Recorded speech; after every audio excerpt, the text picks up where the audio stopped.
എല്ലാവർക്കും നമസ്കാരം. ജഗത് ജയപ്രകാശാണ് കൂടിയുള്ളത്. ജഗത് നമസ്കാരം. നമസ്കാരം. ഏറ്റവും പുതിയ വാർത്തയാണ് സംസാരിക്കാൻ പോകുന്നത്. നാസയുടെ സ്പേസ് എക്സ് ക്രൂ 10 മിഷൻ അത് ലോഞ്ച് ചെയ്തിരിക്കുന്നു. അറിയാത്തവർക്കായാണ് കഴിഞ്ഞ 8 മാസമായി ഇന്റർനാഷണൽ സ്പേസ് സെന്ററിൽ ബാരി വിൽമോറും നമ്മളെ സംബന്ധിച്ചിടത്തോളം വളരെ ആശങ്കയുള്ള രീതിയിൽ സുനിത വില്യംസും അടക്കമുള്ള 2 പേർ അവിടെ സ്പേസ് സെന്ററിൽ കുടുങ്ങിക്കിടക്കുന്നു, അല്ലെങ്കിൽ അവർക്ക് തിരിച്ചു നാട്ടിലേക്ക് എത്താൻ സാധിക്കാത്ത തരത്തിൽ കുടുങ്ങിക്കിടക്കുന്ന വാർത്തകളൊക്കെ നമ്മൾ സംസാരിക്കാറുണ്ട്. പല ഘട്ടങ്ങളിലും ഇവരെ എത്തിക്കാൻ നോക്കുമ്പോഴെല്ലാം സാങ്കേതിക പ്രശ്നങ്ങളാണ് പറയുന്നത്. ഇവരെ തിരിച്ചു കൊണ്ടുവരണം എന്നുള്ളത് തീർച്ചയായിട്ടും ഉത്തരവാദിത്തപ്പെട്ട ഒരു കാര്യമാണ്. അതിനുവേണ്ടി സ്പേസ് എക്സ് അത് ഇപ്പോ പുതിയ മിഷൻ ലോഞ്ച് ചെയ്ത് സക്സസ്ഫുള്ളി അവരുടെ സ്പേസ് ക്രാഫ്റ്റ് ലോഞ്ച് ചെയ്തിരിക്കുന്നത് മനസ്സിലാക്കുന്നത്. ജഗത്, കൂടുതൽ എന്തൊക്കെയാണ് അതിനെക്കുറിച്ച് സംസാരിക്കാനുള്ളത്? അതെ, ഈ മിഷനെ പറ്റി നമ്മൾ സംസാരിക്കുകയാണെങ്കിൽ ഇതൊരു ക്രൂ മിഷൻ ആയിരുന്നു. ഇത് ലോഞ്ച് ചെയ്തത് ജൂൺ 5, 2024 ഇത് ഒറിജിനലായിട്ട് ലോഞ്ച് ചെയ്തത്. അന്ന് നാസയും ബോയിങ്ങും കൂടെ ചേർന്നിട്ട് ഒരു സ്റ്റാർ ലൈനർ ഇത് സ്പേസ് വെഹിക്കിളിലാണ് ഇവരെ അങ്ങോട്ട് ലോഞ്ച് ചെയ്തിട്ടുണ്ടായിരുന്നത്. ഒറിജിനൽ മിഷൻ ഒരു 8 ദിവസത്തേക്ക് വേണ്ടിയിട്ടായിരുന്നു ഒറിജിനൽ മിഷൻ അവര് പ്ലാൻ ചെയ്തിട്ടുണ്ടായിരുന്നത്. ബട്ട് ആ മിഷൻ അൺഫോർച്ചുനേറ്റ്ലി 8 മാസമായിട്ട് അവർക്ക് തിരിച്ചു വരാൻ പറ്റിയിട്ടില്ല. അവരുടെ തിരിച്ചുവരവിനെ പറ്റി വളരെ ഒരു സ്കെപ്റ്റിക്കലായിട്ടുള്ള ഒരു അന്തരീക്ഷമായിരുന്നു നിലവിലുണ്ടായിരുന്നത്. ബട്ട് ഇതിനെപ്പറ്റി ട്രംപ് അദ്ദേഹത്തിന്റെ ഒരു റാലിയിൽ ആദ്യം പറയുന്നത് എന്ന് വെച്ചാൽ ജൂൺ 28, 2024 നടന്ന ഒരു റാലിയിലായിരുന്നു ട്രംപ് ഇതിനെപ്പറ്റി ആദ്യം പറയുന്നത്. അവര് ജൂൺ 5 പോയി ജൂൺ 18 എങ്കിലും തിരിച്ചു വരും എന്നുള്ള രീതിയിലായിരുന്നു ഇവര് പോയതെന്നെങ്കിലും പക്ഷേ അത് നടന്നില്ല. അതിനെ തുടർന്ന് ഇതൊരു സംസാര വിഷയമായി. ഇതിന്റെ പിന്നിലുള്ള ചില ഉള്ളുകളികൾ എന്താണെന്ന് ട്രംപിന് നേരത്തെ തന്നെ പരിചയം ഉണ്ടായിരുന്നു, അല്ലെ അറിയാമായിരുന്നു അദ്ദേഹത്തിന്. അതിനെ തുടർന്നാണ് അദ്ദേഹം തന്റെ തെരഞ്ഞെടുപ്പ് റാലിയിൽ ഈ വിഷയം ഉന്നയിച്ചത്. ഈ വിഷയം ഉന്നയിച്ചതോടുകൂടി ഇത് ലോകത്ത് മുഴുവൻ മാധ്യമ ശ്രദ്ധ നേടുകയും ഈ നാസയും ബോയിങ്ങും തമ്മിൽ നടന്ന ആ ഡീലിനകത്തുള്ള എന്തൊക്കെയോ സംശയാസ്പദമായ കാര്യങ്ങൾ പുറത്തു വരികയും ചെയ്തു. ഇതിനെ തുടർന്ന് പിന്നീട് അന്വേഷണം നടത്തിയതിനെ പറ്റി നമുക്ക് മനസ്സിലാക്കാൻ പറ്റുന്നത് വെച്ചാൽ ബോയിങ് നാസയുടെ കയ്യിൽ നിന്ന് കോൺട്രാക്ട് വാങ്ങിച്ചെടുക്കാൻ വേണ്ടി വലിയ രീതിയിലുള്ള ലോബിങ് നടത്തിയിട്ടുള്ളതായിട്ട് പിന്നീട് പത്രങ്ങൾ റിപ്പോർട്ട് ചെയ്ത വാൾസ്ട്രീറ്റ് ജേർണൽ പോലുള്ള പത്രങ്ങൾ റിപ്പോർട്ട് ചെയ്തിട്ടുണ്ടായിരുന്നു. അപ്പൊ ഇതിനെ തുടർന്ന് ഒരു വലിയ പൊളിറ്റിക്കൽ ഒരു അൺട്രസ്റ്റ് അവിടെ ഉണ്ടായിട്ടുണ്ടായിരുന്നു. കാരണം ട്രംപ് അല്ലെങ്കിൽ കൺസർവേറ്റീവ് പക്ഷ അനുകൂലികൾ ഇതിനെ ഒരു ഇൻകോമ്പിറ്റൻസ് ആയിട്ട്, അതായത് ബൈഡന്റെ മറ്റൊരു ഇൻകോമ്പിറ്റൻസ് ആയിട്ട് അവർ കണ്ടു. കാരണം നാസ എന്ന് പറയുന്നത് ലോകത്തിലെ തന്നെ ഏറ്റവും വലിയ പവർഫുൾ ആയിട്ടുള്ള, അല്ലെന്നുണ്ടെങ്കിൽ ഏറ്റവും മോസ്റ്റ് ഇന്നോവേറ്റീവ് ആയിട്ടുള്ള, അല്ലെങ്കിൽ ടെക്നോളജിക്കലി അപ്പർ ഹാൻഡ് ഉള്ള ഒരു ഏജൻസിയാണ് നാസ. മൂൺ മിഷനൊക്കെ ചെയ്തതാണ് നാസ. അപ്പൊ അങ്ങനത്തെ ഉള്ള ഒരു ഏജൻസിയുടെ ഇൻകോമ്പിറ്റൻസും അവിടെ നടക്കുന്ന അഴിമതിയും അതിനെ പറ്റിയിട്ടുള്ള ചുറ്റിപ്പറ്റിയുള്ള പ്രശ്നങ്ങളുമാണ് ട്രംപ് ഇതിനെപ്പറ്റി ചൂണ്ടിക്കാണിച്ചത്. ഈ ഒരു വിഷയം നടന്ന സമയത്ത് തന്നെ ട്രംപ് അദ്ദേഹത്തിന്റെ റാലിയിൽ സൂചിപ്പിച്ചിട്ടുണ്ടായിരുന്നു, ഞാൻ മസ്കിനോട് സംസാരിച്ച ശേഷം മസ്ക് എന്റെ അടുത്ത് എനിക്ക് വാഗ്ദാനം ചെയ്തിട്ടുണ്ടായിരുന്നു മസ്കിന്റെ സ്പേസ് എക്സുമായിട്ട് സഹകരിച്ച ശേഷം നമുക്ക് ഇവരെ തിരിച്ചു കൊണ്ടുവരാൻ പറ്റുമെന്ന്.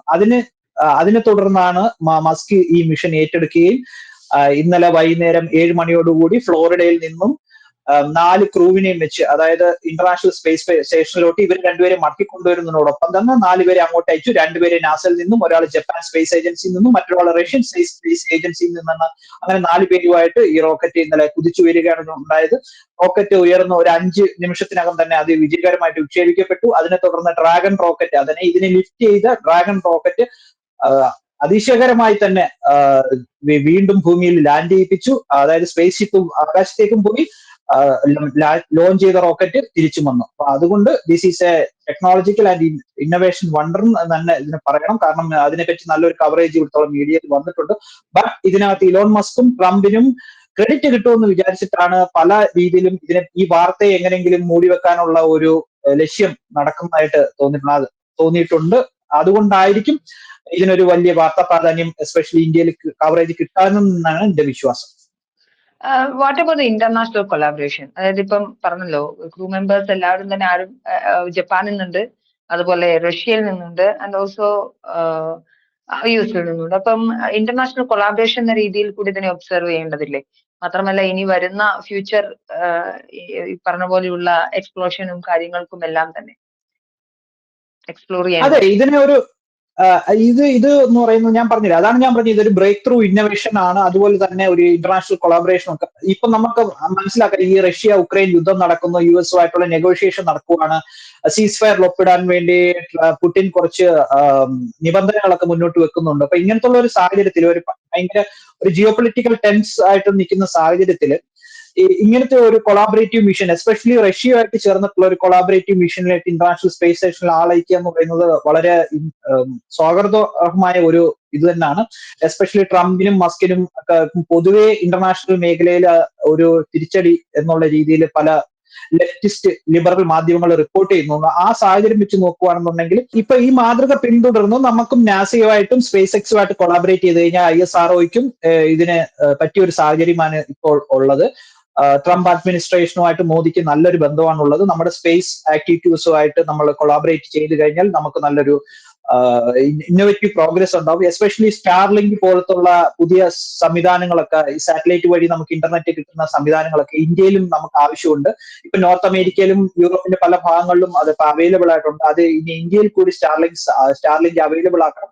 നമ്മുടെ മാർക്കറ്റ് ടെസ്ല അല്ലെങ്കിൽ മസ്കിന്റെ സ്പേസ് എക്സ് പോലുള്ള കമ്പനികളുമായിട്ട് നമ്മൾ കൊളാബറേറ്റ് ചെയ്തെങ്കിൽ മാത്രമേ നമുക്ക് എത്രയും പെട്ടെന്ന് ഇവിടെയും കൂടുതൽ ജോബ്സ് ക്രിയേറ്റ് ചെയ്യാൻ പറ്റും. ഇവിടെയുള്ള വിദഗ്ധരായിട്ടുള്ള ചെറുപ്പക്കാർക്ക് കൂടുതൽ തൊഴിലവസരങ്ങൾ വേണം, എഞ്ചിനീയേഴ്സിന് കൂടുതൽ ജോലി വേണം. അതിന് ടെസ്ല പോലുള്ള കമ്പനികൾ ഇന്ത്യയിൽ വരണം.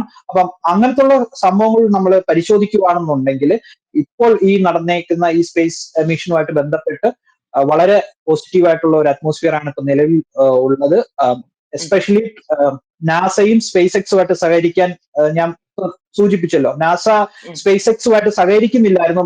എന്തൊക്കെയോ റീസൺസ് ഉണ്ട്. ചിലപ്പോൾ അഴിമതിയായിരിക്കാം, ട്രംപ് പറഞ്ഞ പോലെ അഴിമതിയായിരിക്കാം, അല്ലെങ്കിൽ ബോയിങ് നടത്തിയ ലോബിങ് ആയിരിക്കാം.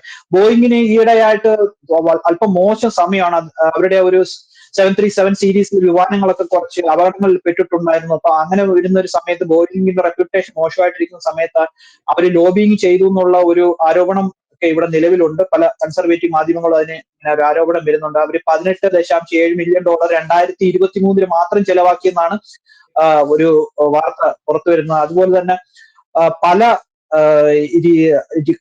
കോൺഗ്രസുമായിട്ട് ബന്ധപ്പെട്ട പല മെമ്പേഴ്സുമായിട്ട് ബന്ധപ്പെട്ട അവർ ലോബിങ് ചെയ്യുന്നുണ്ട് US അപ്പൊ അതുമായിട്ടും ഒരു അലിഗേഷൻസ് നിലവിലുണ്ട്. അപ്പൊ അതൊക്കെ നോക്കുകയാണെന്നുണ്ടെങ്കിൽ ഇപ്പം മസ്ക് ഈ രംഗത്തേക്ക് വന്നതോടുകൂടി കുറച്ചുകൂടെ സുതാര്യമായിട്ടും കുറച്ചുകൂടെ എഫിഷ്യന്റ് ആയിട്ടും ടെക്നോളജിക്കലി ഇന്നോവേറ്റീവ് ആയിട്ടുള്ള ഇതാണ്. കാരണം ഇപ്പോൾ സ്പേസ് എക്സിന്റെ കയ്യിലുള്ള ടെക്നോളജി ലോകത്ത് മറ്റ് ഒരു കമ്പനികൾക്കും ഇപ്പോൾ കയ്യിലില്ല.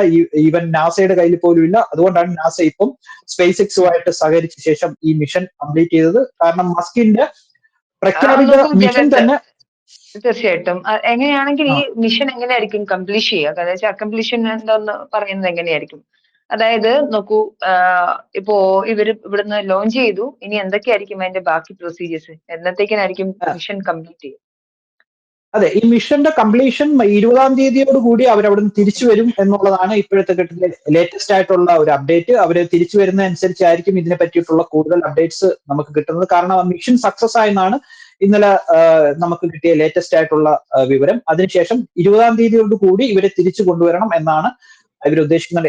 ഒറിജിനലി ഈ മിഷൻ പ്ലാൻ ചെയ്തിരുന്നത് 12-ാം തീയതി ആയിരുന്നു. അന്ന് ഈ ഇതിന്റെ ഒരു ഹൈഡ്രോളിക് ആംസുമായിട്ട് ബന്ധപ്പെട്ട എന്തോ ഒരു ചെറിയൊരു ടെക്നിക്കൽ ഡിഫിക്കൽറ്റി വന്നതോടുകൂടിയാണ് 2 ദിവസത്തേക്കുകൂടി മസ്ക് ഡിലേ ചെയ്തത്. ആ 12-ാം തീയതി ഈ മിഷന്റെ ഈ ഒരു ഡിലേ വന്ന സമയത്ത് കുറച്ച് ലിബറൽ മാധ്യമങ്ങളെല്ലാം മസ്കിന്റെ പുറത്തേക്ക് വീണ്ടും വലിഞ്ഞു കയറി അത് ആൾക്കാരുടെ നിന്ന് പൈസ അടിക്കാനുള്ള പദ്ധതിയാണെന്നൊക്കെ പറഞ്ഞ് മസ്കിനെ കുറച്ച് കരിവാരിത്തേക്കാനുള്ള ഒരു ഉദ്ദേശങ്ങളൊക്കെ ഉണ്ടായിരുന്നു. ബട്ട് അതെല്ലാം ക്ലിയർ ചെയ്തു. ഇന്നലെ അത് വിജയകരമായിട്ട് വിക്ഷേപിച്ചു. അതോടുകൂടി ഇപ്പൊ ആൾക്കാർക്ക് ഏകദേശം വിശ്വാസമായിട്ടുണ്ട് ഇവർ തിരിച്ചു വരും എന്നുള്ള കാര്യത്തിൽ. ഇത് അങ്ങനെയാണെന്നുണ്ടെങ്കിൽ 20-ാം തീയതി അത് തിരിച്ചെത്തി കഴിയുമ്പോഴത്തേക്ക് ഇതൊരു വലിയൊരു അത്ഭുതം തന്നെ ആയിരിക്കും. കാരണം ഇവർ 8 മാസമായിട്ട് അവര് സ്പേസ് സ്റ്റേഷനിൽ കഴിയുമായിരുന്നു ഇവർ രണ്ടുപേരും. അതിനെപ്പറ്റി ട്രംപിന്റെ ഒരു ചില മാധ്യമ പ്രവർത്തകർ ചില ചോദ്യങ്ങളൊക്കെ ചോദിച്ചപ്പം they may be loving each other എന്നൊക്കെ ഉള്ള രീതിയിൽ ഒരു സർക്കാസ്റ്റിക് ആയിട്ട് അദ്ദേഹം ഒരു കമന്റ് ഒക്കെ പാസ് ചെയ്തു. അതിന് വിമർശിച്ചുകൊണ്ട് പല കോണിൽ നിന്നും ചില വിമർശനങ്ങളൊക്കെ ഉയർന്നിട്ടുണ്ടായിരുന്നു.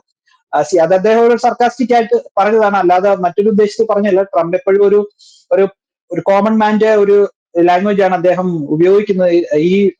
He doesn't mean to be political correct. അത് പൊളിറ്റിക്കൽ കറക്റ്റ്നെസ് ഒന്നും അദ്ദേഹത്തിന്റെ ഭാഗമല്ല. കാരണം നമ്മളൊന്ന് ദൈനംദിന ജീവിതത്തിൽ പൊളിറ്റിക്കൽ കറക്റ്റ്നെസ് നോക്കി സംസാരിക്കുന്ന ആൾക്കാരല്ല. അപ്പം ഈ പുക ടീംസിനോടൊക്കെ പറയാനുള്ളത് അവരൊക്കെ തൽക്കാലത്തേക്ക് കരച്ചിൽ അടക്കി പിടിക്കുക.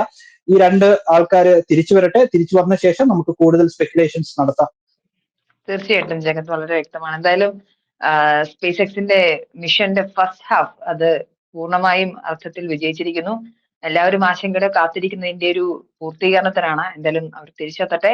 എന്തായാലും ഇന്ത്യ അടക്കമുള്ള ലോകരാഷ്ട്രങ്ങൾ ഈ സ്പേസ് എക്സിന്റെ ഏറ്റവും നവീനമായിട്ടുള്ള ടെക്നോളജി യൂസ് ചെയ്യാൻ കേപ്പബിൾ ആവേണ്ടതുണ്ട്, അല്ലെങ്കിൽ നമുക്കത് കൊണ്ടുവരേണ്ടതുണ്ട്.